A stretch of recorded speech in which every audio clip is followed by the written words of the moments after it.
নবী বিশ্ব নবী রাহমাতুল লিল আলামিন আমিনার কাছে আছেন। ওই এলাকার নিয়ম হলো যখন বাচ্চা জন্ম নেবে কিছুদিন পর তাকে শুদ্ধ ভাষা শেখার জন্য সুন্দর সুস্থতার দিকে লক্ষ্য করে বাইরে দেশে দিতে হয়, অন্য গ্রামে পাঠাইতে হয়। অন্য গ্রামের যারা ধাত্রী আছে দুধ দেয় এমন মহিলারাও মক্কা নগরীতে এসে বাচ্চা নিয়ে যায় টাকার আশায়। কিসের আশায়? কিছু সংখ্যক মহিলারা স্বামীর সাথে করে উটের উপরে আরোহণ করে, গাধার উপরে আরোহণ করে চলে আসতেছে মক্কা নগরীর মধ্যে বাচ্চা নিয়ে যাবে। 4-5 জন মিলে চলে আসছে। হালিমাতু সাদিয়া সে তার স্বামীর সাথে আসতেছে। একটা উট এবং গাধার উপরে সওয়ার হয়ে 2 জন রওনা দিয়েছে। কিন্তু ওই যে হালিমাতু সাদিয়া যেই উটের উপরে সওয়ার হয়ে আসতেছে, উটটা দুর্বল, আসতে পারতেছে না। অন্য মহিলারা রেগে গেছে, আসতে পারতেছে না, পিছনে থেকে যায়। কিন্তু কেমনে বোঝায় তার উট তো দুর্বল, যাইতে পারে না। ওই যে গাধা সেও তো দুর্বল হয়ে গেছে, না না না না যাইতে পারে না, বুঝাইতেও তো পারে না। দুর্ভিক্ষ চলতেছে মক্কা নগরীতে, চতুর্পাশে পানি নাই, খাদ্য খাবার নাই, কেমনে চলবে? এবার ওরা চলে আসছে খুব কষ্ট করে মক্কা নগরীতে এসে একটা তাবু ফালাইছে, অস্থায়ী একটা ক্যাম্প তৈরি করেছে। এই ক্যাম্পের মধ্যে সবাই রয়েছে, কিন্তু হালিমাতু সাদিয়ার বুকে দুধ নাই। বাচ্চা একটা আছে, কান্নাকাটি করে, ঘুম ভালো করে হয় না, অন্য মানুষেরও ঘুম হয় না। হালিমাতু সাদিয়া কষ্ট করে তাদের সাথে বড় আশা নিয়ে চলে আসছে। মানুষের বাড়িতে বাড়িতে গিয়ে বাচ্চা খুঁজে বিশ্ব নবীকে আমিনা পেশ করতেছে, সব মহিলার কাছে দেয়। কিন্তু আল্লাহর নবী দুর্বল, পিতা হারা ইতিম ছেলে, কেউ নিতে চায় না। আল্লাহু আকবার কর। কেউ নিতে চায় না, দুর্বল, কেউ নিতে যাচ্ছে না। ভালো মহিলা, তার বুকে দুধ আছে, তার কোনো সমস্যা নাই, কিন্তু বিশ্ব নবী ইতিম হওয়ার কারণে নিতে চায় না। আরেকজনের কাছে পেশ করা হলো, সেও নিবে না। না, কেউ নিচ্ছে না, সকলে অস্বীকার করে দিল। হালিমাতু সাদিয়া সেও এদিক ওদিক ঘোরাফেরার পরে সকলে সন্তান পেয়েছে, কিন্তু হালিমাতু সাদিয়ার বুকে দুধ নাই, গরিব মানুষ, তাকে কেউ সন্তান দেয় নাই। এদিকে বিশ্ব নবীকে কেউ নেয় নাই। বুঝতে পারলেন? তখন মজার ব্যাপার হলো, ওই সময় হালিমাতু সাদিয়ার স্বামী বলে, খালি হাতে চলে যাওয়ার চেয়ে একটা সন্তান নিয়ে যাওয়া ভালো, চলো না ওই ইতিম বাচ্চাকেই আমরা নিয়ে যাই। একমত হয়ে হালিমাতু সাদিয়া স্বামীকে নিয়ে আমিনার কাছে গেছে। বিশ্ব নবীকে আমিনার কাছে থেকে যেই মাত্র বুকে নিয়েছে, আল্লাহর কুদরত ওই মুহূর্ত থেকে চালু হয়ে গেছে। কিতাবের মধ্যে উল্লেখ করা হয়েছে, দয়ার নবী, মায়ের নবী, ইতিম শিশু, কিন্তু আল্লাহ যার সাথে আছে, দুনিয়ার কোনো মানুষকে ইতিম বলা যায় না, ইতিম বলা যায় না। নবী আলাইহিস সালাতু ওয়াস সালাম যখন পৃথিবীর বুকে আসে, আসার আগ মুহূর্তে পৃথিবীর ইতিহাস অন্যরকম ছিল। কি আশ্চর্য! সেই অবস্থাকে জাহিলিয়াতের যুগ বলা হয়। অন্ধকারাচ্ছন্ন একটি সমাজ, একটি রাষ্ট্র ব্যবস্থাপনা, মানুষের কনসেপ্ট, চিন্তা চেতনার মধ্যে পচন ধরেছে, পরিবর্তন আসছে। সভ্যতা কি জিনিস সেখানে ছিল না। সেখানে মারামারি, হানাহানি ছিল, জেনা ব্যভিচার ছিল। একজন আরেকজনের উপরে কিভাবে অধিকার প্রতিষ্ঠা করবে বা আধিক্য লাভ করবে, কিভাবে উপরে থাকতে পারে, এই একটা প্রতিযোগিতা ছিল। তারা মূর্তির নামে উৎসর্গ করত, মূর্তির নামে উৎসর্গ করত, প্রাণী উৎসর্গ করত। ওই জাহিলিয়াতের সময়ের চিত্র বড় ভয়ঙ্কর চিত্র। তারা জাদুবিদ্যা করত, জাদুবিদ্যাকে তারা অনেক বড় স্থান দিয়েছে, ঝাড়ফুঁক আরো নানা কিছু। তারা তীরের মাধ্যমে ভাগ্য নির্ণয় করত। কিসের মাধ্যমে? তীরের মাধ্যমে ভাগ্য নির্ণয় করত। কিছুটা আমাদের সমাজের লটারি খেলার মতো। মেলাবাদিতে আমাদের এলাকায় দেখছি, শোনা গেছে যে সেখানে লটারি হয়, কোরআনদাজি হয়। তো ভাগ্য নির্ণয় করা হয়। সেই যুগে ভাগ্য নির্ণয় করা হতো, 7-8 জন মিলে গরু কিনে জবাই করত এবং এই গোশত তারা ভাগ্যে মানে লটারির মাধ্যমে ভাগ বাটোয়ারা করত। লটারির মাধ্যমে একজনের 1 ভাগ উঠছে, একজনের নামে 7 ভাগ উঠছে, একজনের নামে 5 ভাগ উঠছে, এভাবে নানা জনের নানা ভাগ উঠত। আর ওর মধ্যে 3 জন বঞ্চিত হয়ে যেত, কিছুই পাইত না। এরপরে এসব অংশকে তারা মানুষের মধ্যে বিলিয়ে দিত, নিজেরা খাইত না। এইভাবে আনন্দ উল্লাস করত, আনন্দ উল্লাস করত। আর যারা এই কাজের মধ্যে শরীক হতো না তাদেরকে তারা বার্মা বলতো, তাদেরকে তারা বখিল বলতো। এইরকম চিত্র সেখানে ছিল। মদ খাওয়া, নেশা করা, মদপান করা, এটা তাদের নিত্য নতুন কাজ ছিল। প্রত্যেক দিন দিবারাত্রি কাজ। আড্ডা দেওয়া, খানায় কাবা শত আবেগ প্রকাশের জায়গা, সেখানে তারা উলঙ্গ হয়ে খানায় কাবাকে তওয়াফ করত। নাউজুবিল্লাহ। চিত্রটা ভয়াবহ না? ভয়াবহ চিত্র। সবচাইতে কঠিন ব্যাপার হলো জীবন্ত পুঁতে ফেলত কন্যা সন্তানকে।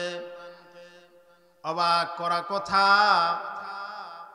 মেয়ে সন্তান মা বাবার জন্য রহমত। আল্লাহর নবী বলে গেছেন, ওই দাম্পত্য শ্রেষ্ঠ দাম্পত্য যেই দাম্পত্যের মধ্যে প্রথম কন্যা সন্তান হয়।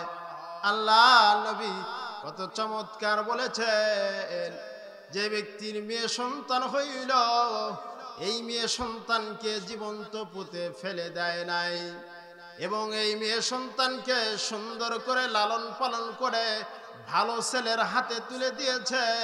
আল্লাহ নবী সার্টিফিকেট দিয়ে গেছেন, ওই মেয়ের মা বাবাকে মহান আল্লাহ রাব্বুল আলামিনের তৈরি জান্নাত দান করবে। জীবন্ত পুঁতে ফেলত কন্যা সন্তানকে। ইতিহাসের জঘন্যতম চিত্র সেই সময় ছিল জাহিলিয়াতের যুগ। আমার রসুল এসে সব কিছুকে উৎখাত করবে। বিশ্ব নবী একদিন বললেন, দেখেন একজন সাহাবী দূরে বসে কান্নাকাটি করে। এ সাহাবী, এ কায়েস ইবনে আসেম, এ কায়েস ইবনে আসেম, কেন তুমি ওখানে মাথা নিচু করে আসো? কায়েস ইবনে আসেম সামনে আসতেছে, কান্নাকাটি করতেছে। বিশ্ব নবী বলেন, কায়েস রে, কেন মাথা তুমি নিচু করে আসো?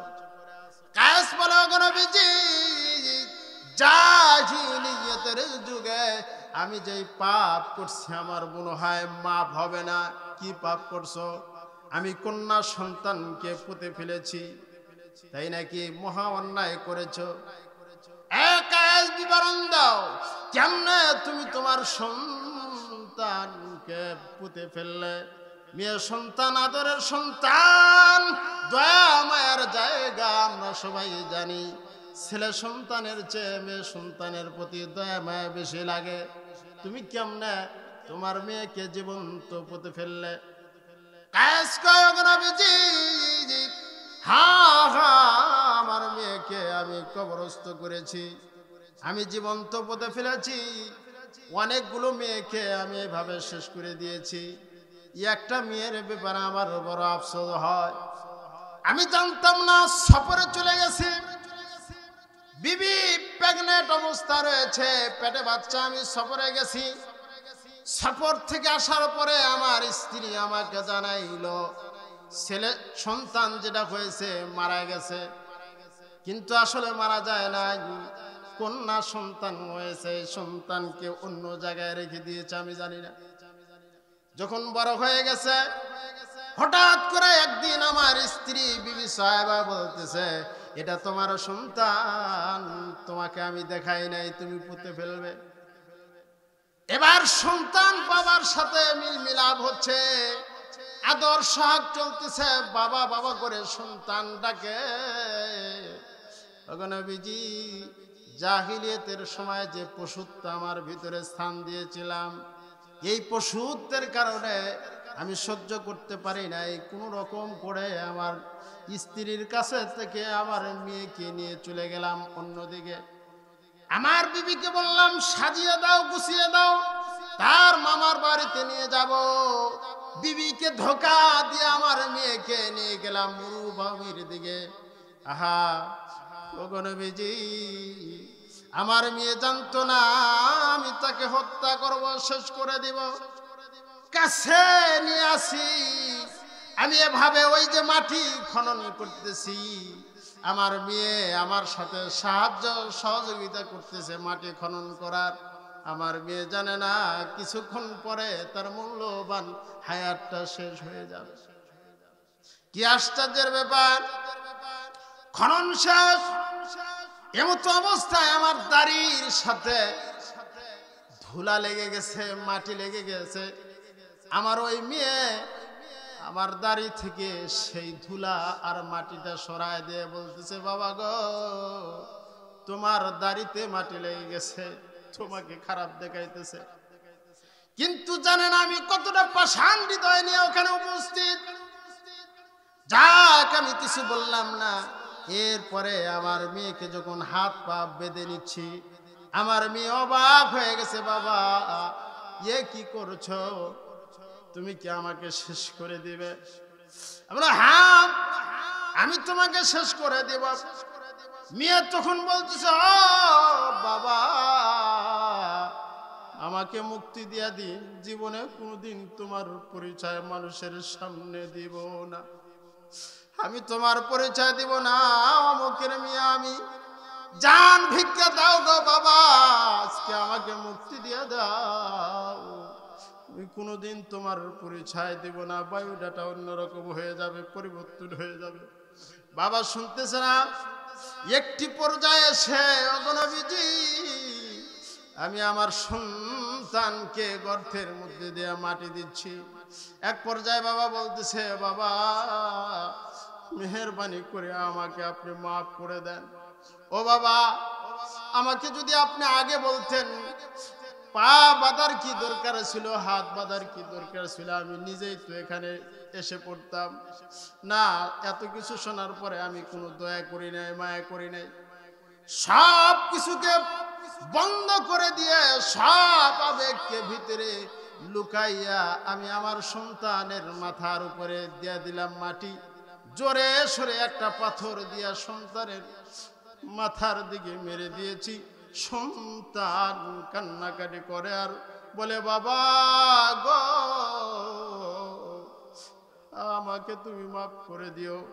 বারবার এভাবে বলতেছে। আগো নবীজি, এরপরেও আমার কোনো ভিতরে দয়ার উদ্রেক হয় নাই।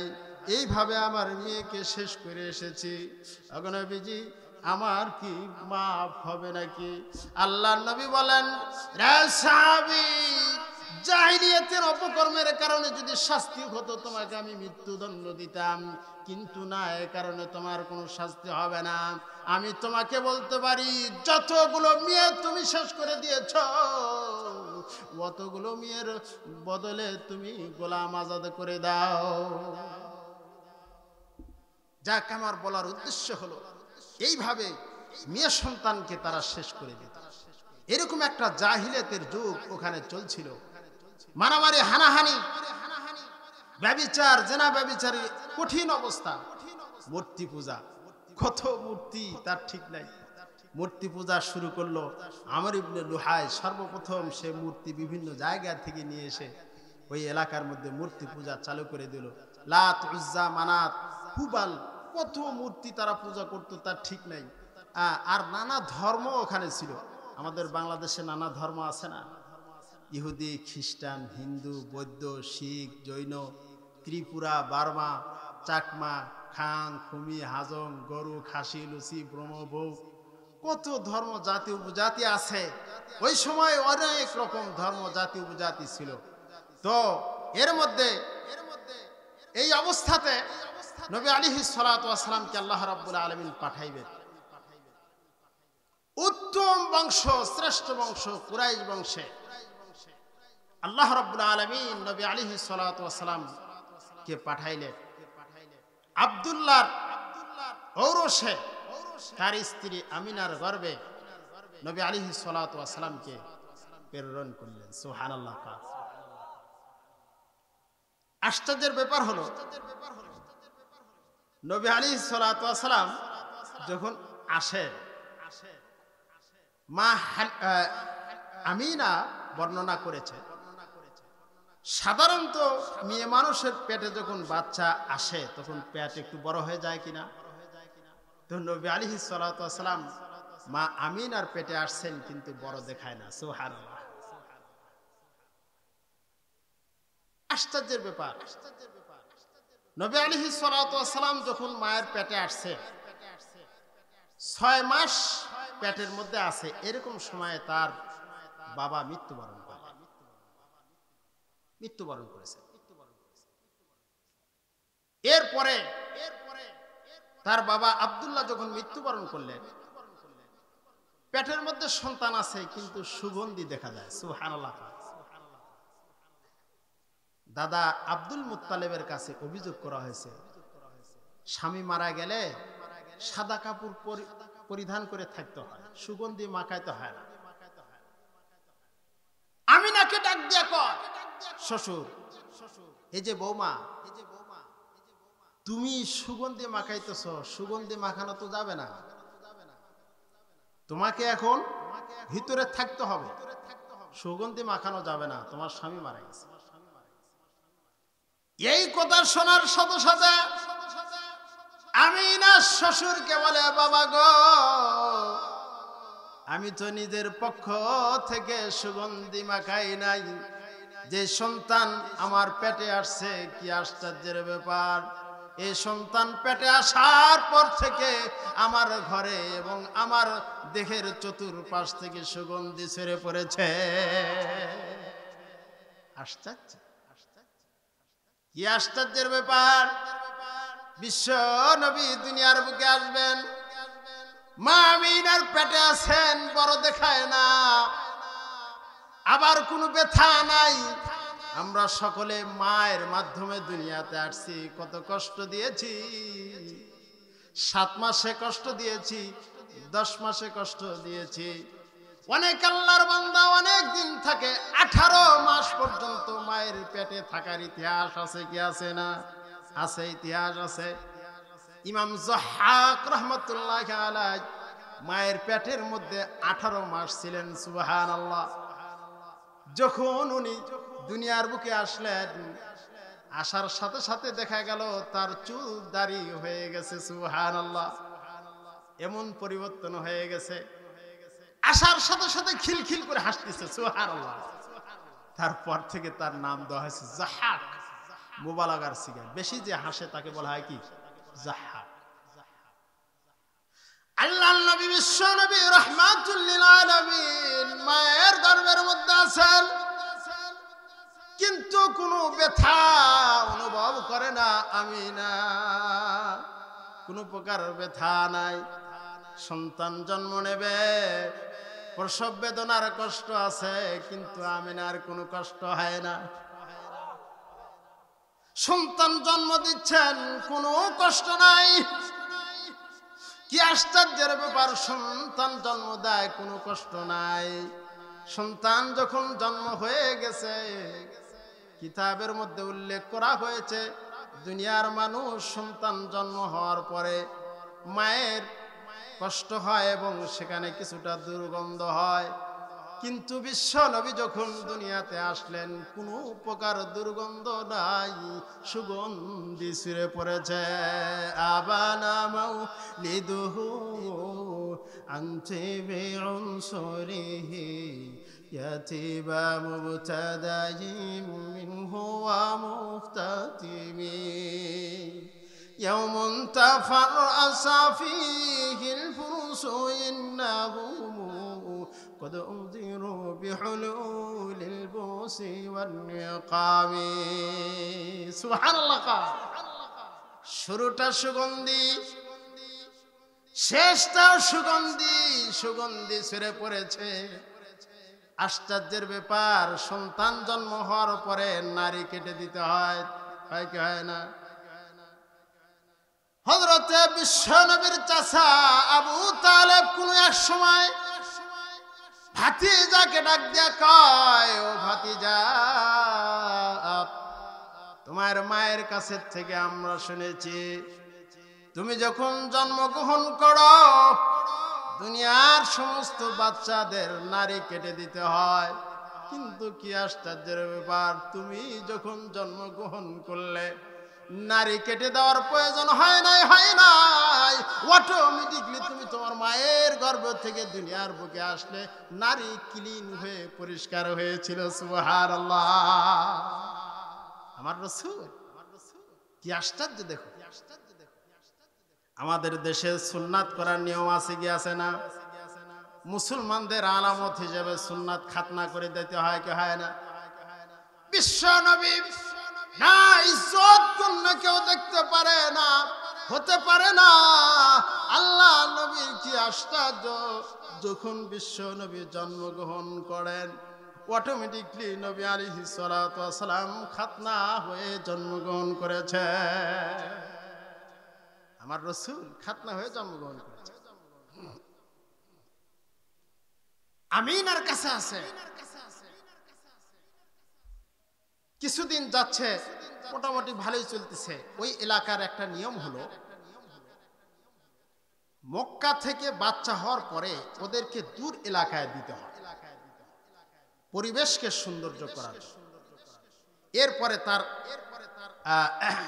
শারীরিক ঠিক রাখার জন্য এই জন্য একটা চমৎকার ঘটনা ঘটে গেল এটা বলার আগে আরো কিছু ঘটনা আমাদেরকে একটু শুনতে হবে কবি আল্লামা বুসিরি রহমতুল্লাহ আলাইহি চমৎকার বলেছেন রাসূল সাল্লাল্লাহু আলাইহি সাল্লাম যখন জন্মগ্রহণ করে তখন অদ্ভুত কিছু ঘটনা ঘটে গেছে এই ঘটনার ব্যাপারে মুহাদ্দিসিনরা বলতেছেন যে এটা সহিহ সনদে আসে না বাকি কথাগুলো ঠিক আছে সনদান সহিহ না কেমন পারস্যের যে নওশেরা বাদশা রয়েছে এই বাদশার 14টি গম্বুজ নবী আলাইহিস সালাতু ওয়াস সালামের জন্ম হওয়ার সাথে সাথে ঠাস ঠাস করে পড়ে ভেঙে গেছে ফারস্যের যারা জ্যোতিষী আছে তারা বুঝতে পারছে ঘটনা কি এভাবে হঠাৎ করে বিল্ডিং পড়ে গেল ভেঙে গেল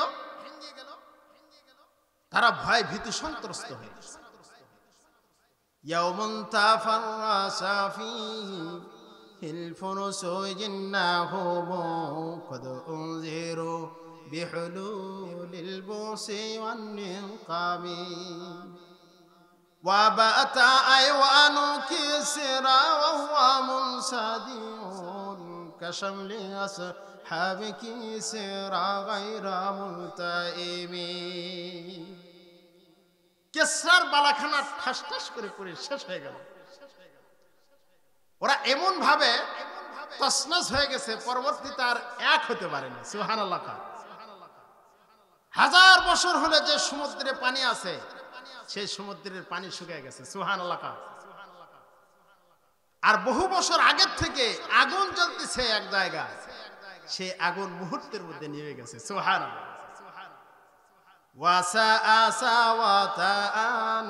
غازت بحيراتها ورد واردها بالغيظ حين ظمي والنار خامدة الأنفاس من أسف عليه والنهر في العين من سدبي কবি চমৎকার বলতেছেন আশ্চর্য যে ওই সমুদ্রের পানি সব শুকিয়ে গেল আর 1000 বছর হচ্ছে যে আগুন চলতেছে সেই আগুন নিভে গেছে। সুবহানাল্লাহ। তাহলে যেখানে আগুন থাকার কথা ওখানে ঠান্ডা হয়ে গেছে, আর যেখানে পানি থাকার কথা ওখানে গরম শুরু হয়ে গেছে। সুবহানাল্লাহ। কারণ পানি যেহেতু নদীর মধ্যে নাই, যমুনা নদীর পানি না থাকলে বালু দেখা যায়, বালুর উপরে সূর্যের তাপ পড়লে ঠান্ডা লাগবে না, গরম হয়ে যাবে। তো যে জায়গায় ঠান্ডা থাকার কথা ওখানে গরম শুরু হয়ে গেছে, আর যেখানে গরম থাকার কথা আগুন নিভে যাওয়ার কারণে সেখানে ঠান্ডা হয়ে গেছে। সুবহানাল্লাহ। কান্না বিলমান বিনারি মা বিল মাজি মিন বালালিন হুজনা ওয়া বিল মাই মা বিনারি মিন দারামি। এই কথাই কবি সুন্দর করে বলেন। সম্মানিত হাজিরিন, কথাগুলো স্পষ্ট কিতাবাদির মধ্যে লেখা হয়েছে, কিন্তু মুহাদ্দিসিনরা এর উপরে কিছু কথা বললেও কথা সত্য। আল্লাহর নবী সাল্লাল্লাহু আলাইহি ওয়াসাল্লাম দুনিয়ার পৃষ্ঠায় আসার পরে কিছুটা পরিবর্তন দেখা গেছে। সুবহানাল্লাহ। আল্লাহর নবী বিশ্ব নবী রাহমাতুল লিল আলামিন আমিনার কাছে আছেন। ওই এলাকার নিয়ম হলো যখন বাচ্চা জন্ম নেবে কিছুদিন পর তাকে শুদ্ধ ভাষা শেখার জন্য সুন্দর সুস্থতার দিকে লক্ষ্য করে বাইরে দেশে দিতে হয়, অন্য গ্রামে পাঠাইতে হয়।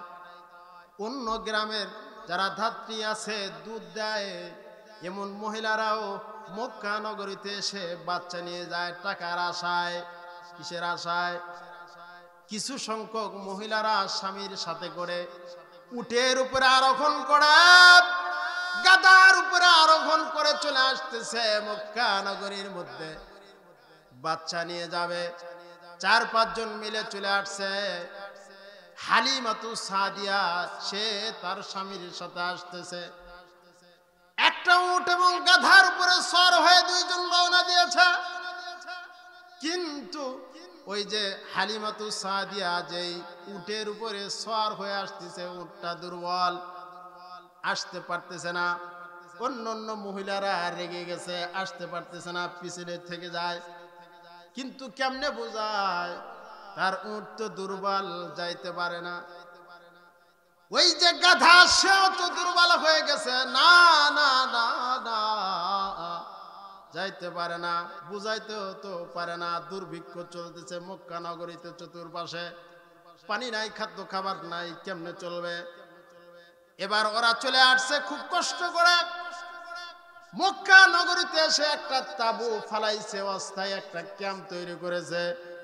এই ক্যাম্পের মধ্যে সবাই রয়েছে, কিন্তু হালিমাতু সাদিয়ার বুকে দুধ নাই। বাচ্চা একটা আছে, কান্নাকাটি করে, ঘুম ভালো করে হয় না, অন্য মানুষেরও ঘুম হয় না।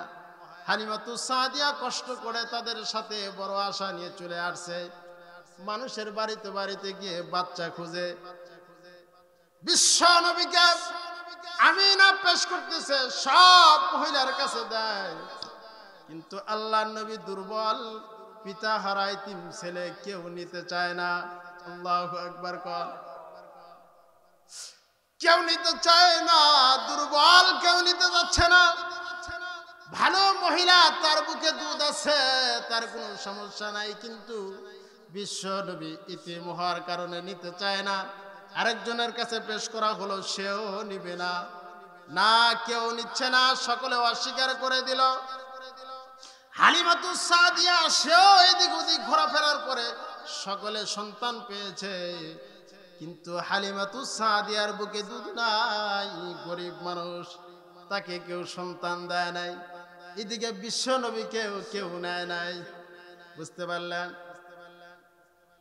তখন মজার ব্যাপার হলো, ওই সময় হালিমাতু সাদিয়ার স্বামী বলে, খালি হাতে চলে যাওয়ার চেয়ে একটা সন্তান নিয়ে যাওয়া ভালো, চলো না ওই ইতিম বাচ্চাকেই আমরা নিয়ে যাই। একমত হয়ে হালিমাতু সাদিয়া স্বামীকে নিয়ে আমিনার কাছে গেছে।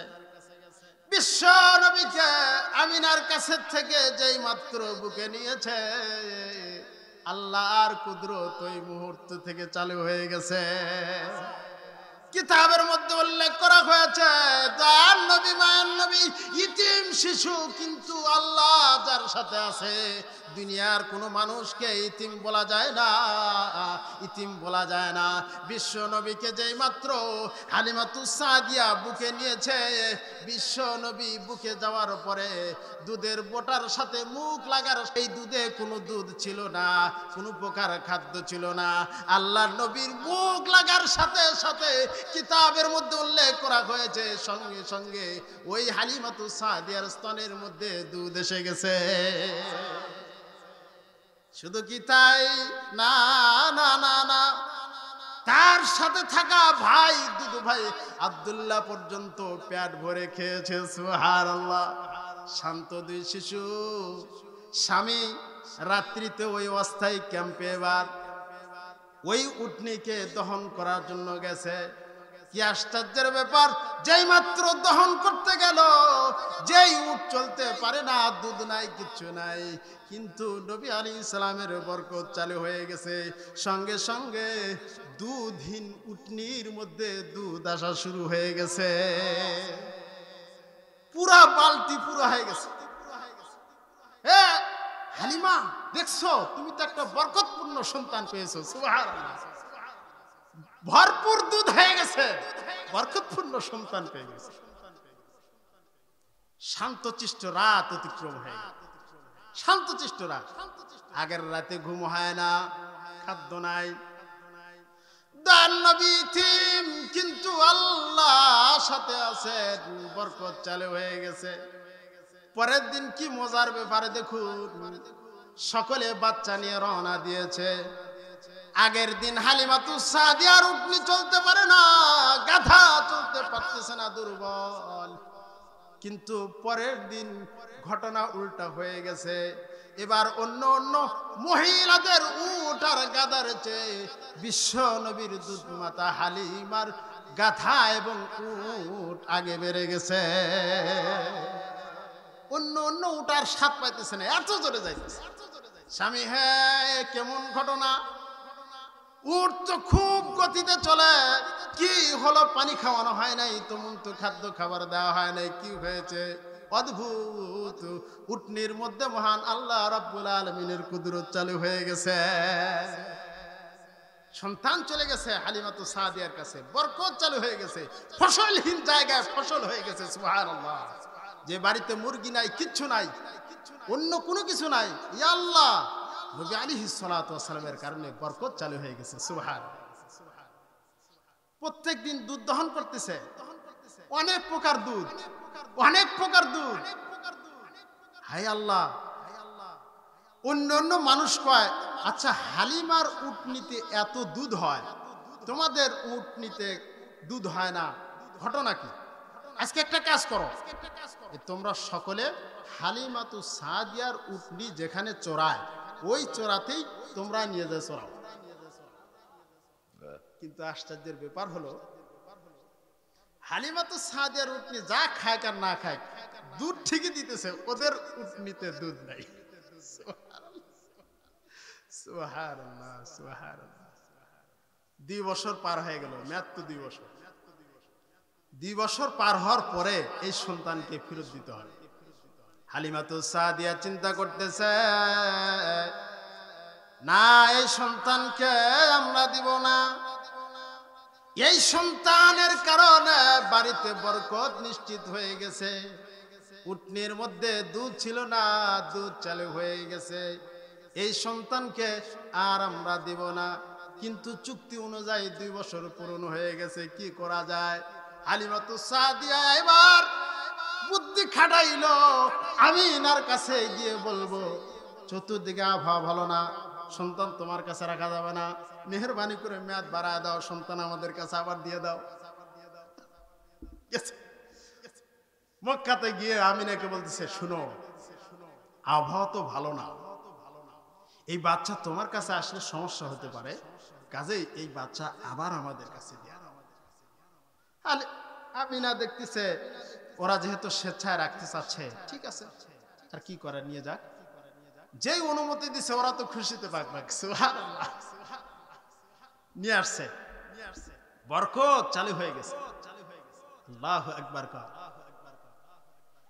আশ্চর্যের ব্যাপার, হাঁটি হাঁটি পা করে আল্লাহ নবী সাল্লাল্লাহু আলাইহি ওয়াসাল্লাম বড় হচ্ছেন, একটি পর্যায়ে এসে অদ্ভুত একটা ঘটনা ঘটে গেল।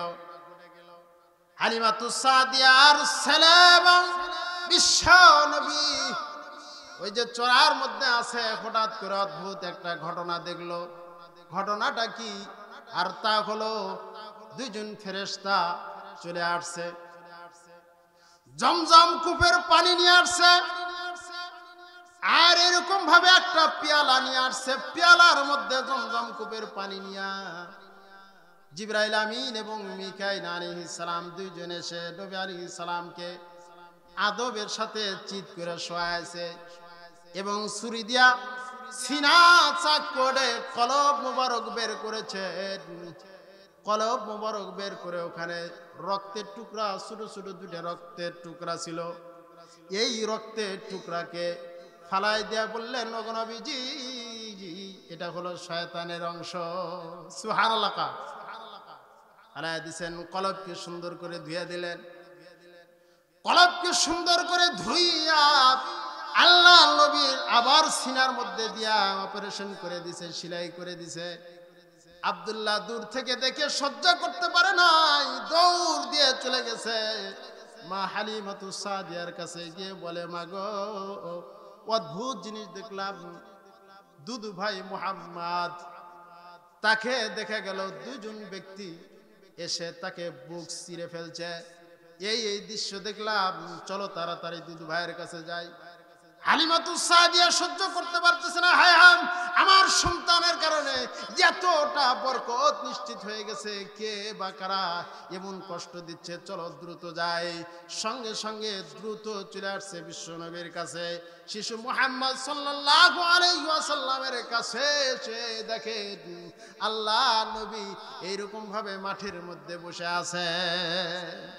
হায় হায়, আমার বাচ্চার কি হয়েছে? কোলের মধ্যে তুলে নিছে, চলে আসছে, সেলাই করার দাগ দেখা যায়। আল্লাহু আকবার কর না, এই সন্তান তো স্বাভাবিক সন্তান না, সন্তানকে ফেরত দিতে হবে। কিছু একটা যদি হয়ে যায় দোষ আসবে। চলো, স্বামীকে বলে সন্তানকে নিয়ে আমিনার কাছে গেছে। আমিনার কাছে যাওয়ার পরে এই সন্তানকে ফেরত দিছে আর বলছে, এরকম অদ্ভুত একটা জিনিস দেখলাম, কাজেই আপনার সন্তানকে সুস্থ সহকারে আপনার কাছে দিয়ে যাচ্ছি, মেহেরবানি করে আপনি আপনার সন্তানকে রাখেন। আল্লাহু আকবার কর, আর জোরে কর, আল্লাহু আকবার, আল্লাহু আকবার। অপারেশন। নবী আলাইহিস সালাতু ওয়াস সালামের সিনা চাক করা হয়েছে 4 বার। কয়বার? এই একবার সিনা চাক করা হয়। শিশুকালে মানুষের মধ্যে একটা পাগলামি ধাপ থাকে, থাকে কি থাকে না? এই অবস্থা যাতে নবী আলাইহিস সালামের মধ্যে না হয়, এই জন্য সিনাকে চাক করে কলব পরিষ্কার করে আবার দিয়ে দিচ্ছে। সুবহানাল্লাহ। 10 বছর বয়সে দ্বিতীয়বার, মাররাতান সানিয়া, দ্বিতীয়বার আবার সিনা চাক করা হয়েছে। এরপরে 40 বছর বয়সে যখন নবুয়তি লাভ করবেন, এরকম সময় আবার সিনা চাক করা হয়েছে। কয়বার হলো? 3 বার। এরপরে নবী আলাইহিস সালাতু ওয়াস সালামকে যখন মেরাজে নিয়ে যাওয়া হয়, ঊর্ধ্ব জগৎকে পাড়ি দেওয়ার জন্য যখন সফর চালানো হয়, ওই সময় নবী আলাইহিস সালাতু ওয়াস সালামকে আবার সিনা চাক করা হয়েছিল। এই সর্বমোট কয়বার? 4 বার। ভাইরা আমার, বন্ধুগণ আমার, আল্লাহর নবী বিশ্ব নবী রাহমাতুল লিল আলামিন, এত সুন্দর তার জীবনী আলোচনা করতে মন চায়, শুনতে মন চায়, কথা ঠিক কিনা কোন?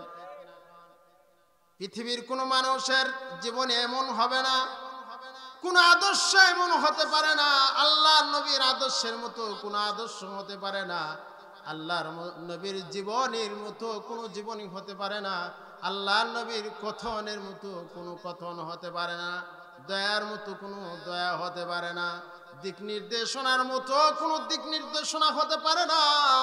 আল্লাহ নবী শ্রেষ্ঠ নবী, সাইয়্যিদুল কাউনাইন, দুনো জাহানের সরদার, আকায়ে নামদার, তাজদারে মদিনা সাল্লাল্লাহু আলাইহি ওয়াসাল্লাম মা আমিনার কাছে আসছেন, মনে আছে তো? মা আমিনার কাছে আসছেন, 5 বছরে চলে আসলেন। মা আমিনার কাছে 5 বছরে আসার পরে আরো 1 বছর তার কাছে থাকলেন।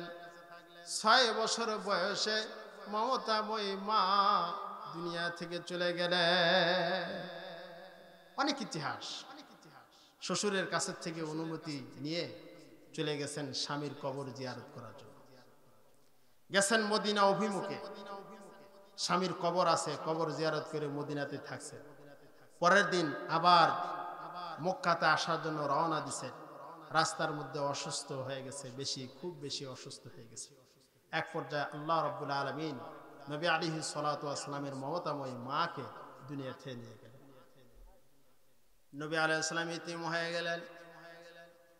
আল্লাহর নবী চলে আসলেন। সাথে থাকা বাদীর সাথে বিশ্ব নবীকে নিয়ে আসলেন তার দাদার কাছে, আব্দুল মুত্তালিবের কাছে। দাদা নাতিকে খুব মোহাব্বত করে, 6 বছর বয়স, ইতিম নাতি, খুব মোহাব্বত করেন আল্লাহর নবীকে।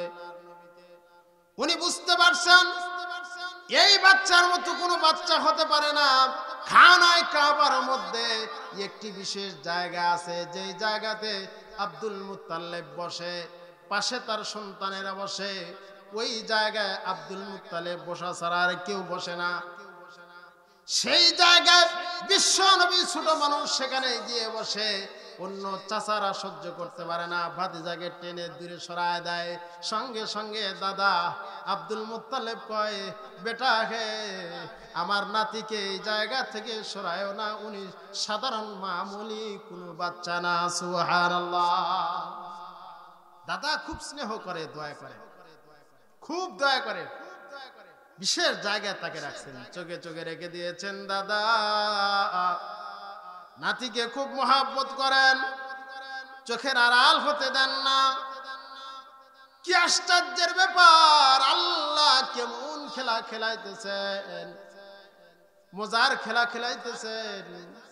আল্লাহ রাব্বুল আলামিন নবী আলাইহিস সালামের 8 বছর বয়সে মমতাময় ওই যে দাদা, স্নেহের দাদা, শ্রদ্ধার দাদা আব্দুল মুত্তালিবকে দুনিয়া থেকে নিয়ে গেলে। কত বছর বয়স? 8 বছর বয়সে আব্দুল মুত্তালিবকে দুনিয়া থেকে নিয়ে গেলে। এবার চলে আসলো এই শিশু সন্তানের দায়িত্ব চাচা আবু তালেবের কাঁধে। কার কাঁধে? আবু তালেবের কাঁধে। 8 বছর বয়সে চাচা আবু তালেব খুব মহব্বত করেন, সাথে রাখেন, দূরে কোথাও যেতে দেন না, খুব মহব্বত করেন, কাছে রাখেন, শুতে গেলে কাছে রাখেন, চলতে ফিরতে এদিক ওদিক বসতে সবসময় ভাতিজাকে রাখেন। একবারের ঘটনা, সফরে যাবেন, কারণ মক্কাবাসীরা তারা চলতো ব্যবসার উপর নির্ভর করে। ওরা বাণিজ্যিক সফর করতে দুইটা, একটা ইয়ামনের দিকে আর একটা শামের দিকে। শাম সেই সময় কয়েকটা দেশ মিলে শাম ধরা হতো, জর্দান, ফিলিস্তিন, সিরিয়া, 3টা দেশ মিলে বলা হতো কি শাম। এই অঞ্চলে মক্কার লোকেরা বিভিন্ন ব্যবসার উদ্দেশ্যে মাল নিয়ে যেত, বিক্রি করে তাদের সামানাদি আবার কিনে নিয়ে চলে আসতো। কোন এক বাণিজ্যিক সফরে আবু তালেব ভাতিজাকে নিয়ে যাচ্ছে, মমতাময়ী দয়ার জায়গা, আদরের ভাতিজাকে নিয়ে যাচ্ছে। যাইতে যাইতে এক গাছের নিচে বিশ্রাম করবেন, দুপুর হয়ে গেছে, সেখানে বিশ্রাম নিচ্ছে। এই সময় একটা মারাত্মক ঘটনা ঘটে গেছে। কি ঘটনা? পাশে ছিল একটা গির্জা। এই গির্জার মধ্যে রাহেব থাকে, উপাসনা করে, ইবাদত করে। এই রাহেব হঠাৎ করে দেখতে পারতেছে ঘটনা কি, আজকে তো পরিবর্তন লাগে। আকাশের সূর্যের মধ্যে কেমন যেন পরিবর্তন দেখা যায়, বাতাসের মধ্যে পরিবর্তন দেখা যায়। কি ব্যাপার, কি হয়েছে? গাছগুলোর মধ্যে কেমন যেন পরিবর্তন লাগে, কি হয়েছে? রাহেব এবার তার উপাসনার জায়গা থেকে বের হয়ে আসছেন। ডানে তাকাইয়া দেখতেছেন কোথায় মানুষ, বাঁয়ে তাকাইয়া দেখতেছেন কোথায় মানুষ। কার কারণে এমন হয়েছে? আকাশ কেমন যেন পরিবর্তন লাগে, গাছগুলো পরিবর্তন লাগে, পাথরগুলোর মধ্যে পরিবর্তন দেখা যায়। এদিকে তাকাইতেছেন, কারণ খুঁজে পায় না। সামনে যান, কারণ খুঁজতেছেন। রাহেব উনি বুঝতে পারছেন এই অস্বাভাবিক কাণ্ড, এটা কোনো বিশেষ কারণে হতে পারে না, অবশ্যই অন্য কোনো ঘটনা রয়েছে, সেটাকে আমাকে উদ্ঘাটন করতে হবে। কিছু দূর যাওয়ার পরে দেখেন গাছের নিচে বণিকের দলের বসা। আবু তালেব আছেন, আরো অন্য অন্য ব্যক্তি আছেন। রাহেব সেখানে গিয়ে চেকিং শুরু করে দিয়েছে। তোমার হাত দেখি, তোমার কারণে কি এমন পরিবর্তন হয়েছে? হাতটা নিয়ে দেখেন, রাহেব দেখে কয় না, তার কারণে এতটা পরিবর্তন হয় না। দেখি গো, তোমার হাত দেখি, তোমার কারণে এমন পরিবর্তন হয়েছে নাকি? দেখি তোমার হাতটা দেখি। হাত দেখে দেয় না, তার কারণে এমন পরিবর্তন হয় নাই। সকলকে দেখার পরে ছোট্ট 9-10 বছরের বাবু, তার হাত দেখার সাথে সাথে পাদ্রী রাহেব চিনতে পেরেছে, আর সঙ্গে সঙ্গে বলা শুরু করেছে, হাযা সাইয়্যিদুল আলামিন, হাযা রাহমাতুল লিল আলামিন। আল্লাহু আকবার। হাযা সাইয়্যিদুল আলামিন, হাযা রাহমাতুল লিল আলামিন। ইনি হলো বিশ্ব জগতের সর্দার। দেখি দেখি তোমার পিঠের উপরে আলামত আছে নাকি? তাকায় দেখে, তাদের কিতাবের মধ্যে লেখা আছে আখিরি নবীর পিঠের উপরে মোহরে নবুয়ত থাকবে। সুবহানাল্লাহ। রাহেব তাকায় দেখে আল্লাহ নবীর পিঠের উপরে মোহরে নবুয়ত উপস্থিত রয়েছে। লোক সকল শুনে নাও, আজকে যেই কাণ্ড কালাপ আমি দেখতেছি গো, ওই যে গাছগুলো সেজদা করতেছে, পাথরগুলো সেজদা করতেছে, দুনিয়ার কোনো মানুষের কারণে, স্বাভাবিক কোনো মানুষের কারণে এমন হতে পারে না। নিঃসন্দেহে আল্লাহ নবী পয়গম্বর আখিরে নবী, তার কারণে এমনটা পরিবর্তন হয়ে গেছে। এই শোনো, তোমাদেরকে আমি আজকে দাওয়াত দিচ্ছি, যাকে নিয়ে আসছো তার কারণে তোমাদের সম্মান বেড়ে গেছে। সুবহানাল্লাহ। তোমাদের সম্মান বেড়ে গেছে। আজকে তোমাদেরকে আমি মেহমানদারি করাইব। রাহেব তো বের হয় না, তাকে মানুষ খাদ্য খাবার দেয়, হাদিয়া দেয়। আজকে উল্টা হয়ে গেছে। রাহেব করছে কি, সে এবার তাদেরকে খানা খাওয়াইবে। খানা খাওয়ানোর জন্য প্রস্তুত হয়ে গেছে, রান্না হইতেছে। দুপুরের রোদ, খানা তৈয়ার, গাছের নিচে খানা খাওয়াইবেন। সকলকে বলা হয়েছে আসো তোমরা খানা খাবে, বসে যাও। কিন্তু যাকে উদ্দেশ্য করে খানা পাকানো সে তো নাই। দয়ার নবী, মায়ের নবী, যাকে উদ্দেশ্য করে এত আয়োজন, রাহেব খানা পাকাইছে, নিয়ে আসতেছেন, সকলে বসে যায়, সেই লোকটা তো নাই। ছোট্ট বাবু নাই, কোথায় গেল? তাকায় দেখে আমার নবী, দয়ার নবী, মায়ার নবী সকলে বিশ্রাম করে, কিন্তু দয়ার নবী বণিকের দলের গরু ছাগলগুলো, ওই ছাগপালগুলো মাঠের মধ্যে চড়াইতেছে। সুবহানাল্লাহ। জোরে কও, আসো আসো আসো, তোমার কারণে খানা তৈয়ার। বিশ্ব নবী এসে দেখেন সকলে গাছের নিচে বসে গেছে। স্বেচ্ছায় কি কেউ রোদের মধ্যে বসবে নাকি? রোদের মধ্যে কেউ বসে নাকি? ব্যাপার বাড়ির খানা খাওয়ানো হচ্ছে, কোথার কথা ধরেন। এই সময় যে জায়গা ছায়া, সে জায়গায় কিন্তু আগে মানুষ বসে। বিশ্ব নবী এসে দেখেন সকলে ছায়ার মধ্যে বসে গেছে, আল্লাহ নবী রোদের মধ্যে বসে গেলেন। আল্লাহু আকবার। যেই মাত্র রোদের মধ্যে বসে গেছেন, দুনিয়ার মানুষ চিনতে পারে নাই আল্লাহ নবী রোদের মধ্যে বসে থাকবে। আকাশের সূর্য ঠিক থাকবে, হতে পারে না। জমিন ঠিক থাকবে, হতে পারে না। সঙ্গে সঙ্গে মেঘমালা এসে আল্লাহ নবীর মাথার উপরে ছায়া দান করেছে। আল্লাহু আকবার। বণিকের দলেরা, যাকে উদ্দেশ্য করে আমি খানা পাকাইছি রে, তাকায় দেখো না আকাশে কি পরিবর্তন হয়ে গেছে। তোমরা ছায়ার মধ্যে বসেছো, দয়ার নবী ওই যে দেখা গেল রোদের মধ্যে বসেছে, মেঘমালা এসে দেখো কেমন করে তার মাথার উপরে ছায়া দান করতেছে। সুবহানাল্লাহ। মেহেরবানি করে এই বাচ্চাকে তোমরা সিরিয়াতে নিয়ে যাবে না, শাম দেশে নিয়ে যাবে না, কারণ কিতাবের মধ্যে উল্লেখ করা হয়েছে এই বাচ্চাকে যদি সামনে নিয়ে যাও সিরিয়ার দুষ্ট লোকেরা সহ্য করতে পারবে না, এই বাচ্চাকে শেষ করে দেবে। উনি হবেন দয়ার নবী, মায়ার নবী।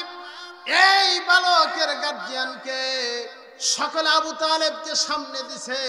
এবার ওই রাহেব আবু তালেবকে কয়, আবু তালেব ও মুরব্বী শোনো, এই বাচ্চার তুমি গার্জিয়ান, তোমার কাছে আমি অনুরোধ রাখি মেহেরবানি করে এই বাচ্চাকে আর সামনে যেতে দিও না, এই মুহূর্তে এই বাচ্চাকে বাড়ির দিকে ফেরত দিয়ে দাও। হায় হায়, আমার একটা মাত্র ভাতিজা, আদরের ভাতিজা, তার এরকম ভাবে দুর্ঘটনা ঘটবে আমি সহ্য করতে পারব না। সঙ্গে সঙ্গে আল্লাহর নবী সাল্লাল্লাহু আলাইহি সাল্লামকে আরেকজনের সাথে বাড়ির দিকে ফিরত দিয়ে দিয়েছে। সুবহানাল্লাহ। খুব চোখে চোখে রাখেন, দয়া করেন, মায়া করেন, কাছে রাখেন। ব্যবসা সেরে বাড়িতে আসছেন, ভাতিজাকে নিয়েই থাকেন সবসময়, সবসময় দয়ার মায়ার ছায়া, আদরের ছায়া সবসময় তার উপরে রেখে দিয়েছে। হাঁটি হাঁটি পা করে নবী আলাইহিস সালাতু ওয়াস সালাম 15-তে পৌঁছে গেলেন, 16-তে পৌঁছে গেলেন, 20-25-এ পৌঁছে গেলেন। বিবাহের প্রয়োজন আছে কি আছে না? আছে কি আছে না? আল্লাহর নবী সাল্লাল্লাহু আলাইহি ওয়াসাল্লাম বলেন, আরেকটু জোরে কোন, আল্লাহর নবী রাহমাতুল লিল আলামিন কেমন, কে কেমন হবে ছোট থেকে কিছুটা আন্দাজ করা যায়, কথা ঠিক কিনা কোন? বিশ্ব নবী রাহমাতুল লিল আলামিন কেমন হবেন তা বোঝা যাইতেছে। লোকজন তাকে খুশি হয়ে আমিন উপাধি দিয়েছে। সুবহানাল্লাহ। আল্লাহ নবী আল আমিন উপাধি পেয়েছেন। আরে যুবক, শেখার অনেক বিষয় আছে। আমি কত ধোঁকা দিলাম, আপনি কত ধোঁকা দিলেন। না না, ধোঁকাবাজ কখনো আল আমিন হতে পারে না, মিথ্যুক কখনো আল আমিন হতে পারে না। ব্যবসার মধ্যে মিথ্যা কথা বলে মানুষ মানুষকে ধোঁকা দেয়, শ্রমিক শ্রম দিতে গিয়ে ধোঁকা দেয়, কথা ঠিক কিনা? চাকরিজীবী চাকরির ক্ষেত্রে মিথ্যা কথা বলে ধোঁকা দেয় মানুষকে, দেয় কি দেয় না? না, আল্লাহর নবী তার জীবন পৃষ্ঠায় কখনো ধোঁকার আশ্রয় নাই, মিথ্যার আশ্রয় নাই। খুশি হয়ে এলাকার মানুষ ছোট্ট বাবুকে উপাধি দিয়েছে আল আমিন। সুবহানাল্লাহ। আল আমিন উপাধি। খাদিজা রাদিয়াল্লাহু আনহা দেখতেছে, কে এই বালক তো খুব ভালো, এই ছেলে খুব ভালো, তার প্রতি ভিতরে ভিতরে একটা আবেগ জেগে গেছে। তাকে তার নিযুক্ত ব্যক্তির সাথে সফরে পাঠায় দিয়েছে। বলছে, তুমি যদি আমার যে ব্যবসার দায়িত্ব যাকে দেওয়া হয়েছে তার সাথে সফরে যাও, ওকে যে বেনিফিট দেবো, সুযোগ সুবিধা দেবো, তোমাকেও সেটা দাও। উনি ব্যবসা করে আসছে, বাস বিশ্বস্ত পেয়েছে, তার প্রতি দুর্বল হয়ে গেছে। একটা পর্যায়ে বিবাহের প্রস্তাব এসে গেছে। নবী আলাইহিস সালাতু ওয়াস সালামের বয়স 25 বছর, আর আম্মা জান খাদিজা রাদিয়াল্লাহু আনহার বয়স কত? 40 বছর। হযরত বিশ্বনবী সাল্লাল্লাহু আলাইহি ওয়াসাল্লাম পরিণাম সূত্রে আবদ্ধ হবেন। চাচা, দয়ার চাচা আবু তালেব চমৎকার একটা খুতবা দিয়ে, চমৎকার খুতবা দিয়ে ভাতিজার বিবাহকে সম্পন্ন করলেন। সুবহানাল্লাহ। আল্লাহ নবী সাল্লাল্লাহু আলাইহি ওয়াসাল্লাম পরিণাম সূত্রে আবদ্ধ হলেন আম্মা জান খাদিজা রাদিয়াল্লাহু আনহার সাথে। আমাদের মা, আমাদের কি উম্মাহাতুল মুমিনিন খাদিজা রাদিয়াল্লাহু আনহা আমাদের মা। কোরআনের আয়াত পরিষ্কার ডিক্লার দেওয়া হয়েছে, আমাদের মা খাদিজা রাদিয়াল্লাহু আনহা। নবী আলাইহিস সালাতু ওয়াস সালাম দ্বিতীয় বিবাহ করেন নাই যতদিন খাদিজা রাদিয়াল্লাহু আনহা বেঁচে ছিলেন। যত বাচ্চা, একটা সন্তান বাদে সব সন্তান খাদিজা থেকে হয়েছে, সুবহানাল্লাহ। কিন্তু মজার ব্যাপার হলো বড় ছেলে আবুল কাসেম, এরপরে 4 মেয়ে আছে, আরো 2টা ছেলে আছে। ফাতেমা ছাড়া সকলে নবী আলাইহিস সালাতু ওয়াস সালামের জীবদ্দশায় মৃত্যুবরণ করেছে। আর ফাতেমা রাদিয়াল্লাহু আনহা নবী আলাইহিস সালাতু ওয়াস সালামের মৃত্যুর 6 মাস পরে মৃত্যুবরণ করেছেন। মনে থাকবে তো ইনশাআল্লাহ। সকলে মৃত্যুবরণ করেছেন নবী আলাইহিস সালামের জীবদ্দশায়।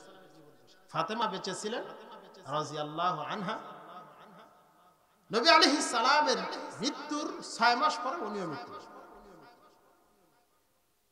বিশ্ব নবী সাল্লাল্লাহু আলাইহি ওয়াসাল্লাম রাস্তা দিয়ে যান, আদর্শ হয়ে যায়, উঠলে সেটা আদর্শ হয়ে যায়, চলাচল করলে আদর্শ হয়ে যায়।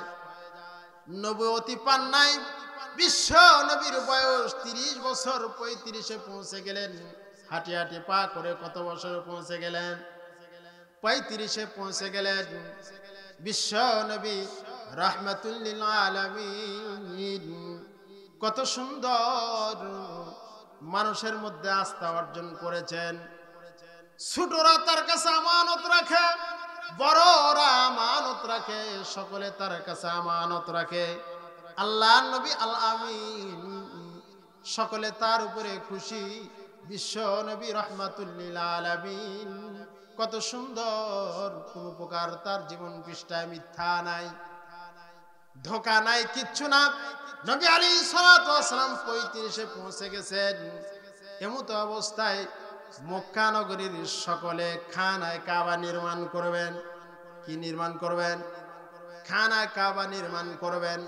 মজার ঘটনা ভালো করে মনে রাখবেন। আল্লাহ নবী কি কৌশল দেখাইয়া বিবাদ গন্ডগোলকে সমাধান করে দিলেন। বোঝার বিষয় আছে কি আছে না? শোনার বিষয় আছে কি আছে না? মানার বিষয় আছে কি আছে না? আল্লাহ নবী বিশ্ব নবী রাহমাতুল লিল আলামিন 35 বছর বয়সে পৌঁছে গেছেন। এই সময় একটা মজার ঘটনা ঘটে গেল। সেই এলাকার লোকেরা খানায়ে কাবা পুনর্নির্মাণ করবেন, ভেঙে ফেলবেন, নির্মাণ করবেন, কিন্তু সাহস করতেছে না। কেমনে খানায়ে কাবা আঘাত করে? কিছুদিন আগে হস্তি বাহিনী খানায়ে কাবাকে ধ্বংস করার জন্য আসছিল। হস্তি বাহিনী শেষ হয়ে গেছে। সূরা ফিলের মধ্যে আছে কি আছে না? আপনারা আলোচনা শুনেছেন। হস্তি বাহিনী শেষ হয়ে গেছে, কেউ সাহস করে না খানায়ে কাবায় ভাঙ্গার জন্য, অথচ তারা ভালো উদ্দেশ্যে কিন্তু খানায়ে কাবা ভাঙবেন। একটু সংযোজন